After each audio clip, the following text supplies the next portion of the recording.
Je suis chef de travaux du lycée, j'encadre à peu près une cinquantaine d'enseignants dans les techniques, d'ailleurs dont je félicite parce qu'ils font un travail immense. Un pays, c'est une grande usine qui doit produire.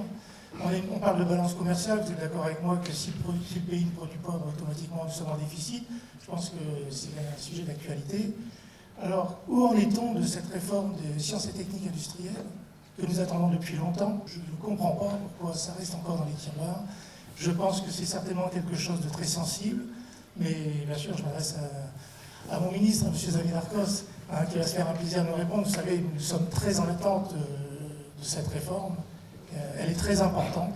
C'est vrai qu'il y a peu de réformes depuis 17 ou 18 ans, que depuis 17 ou 18 ans, il s'est passé beaucoup de choses dans ces domaines-là, dans ces séries-là, dans ces compétences-là, dans les insertions professionnelles de ces filières-là, et que nous avons dans les cartons depuis plusieurs années un projet de réforme énorme.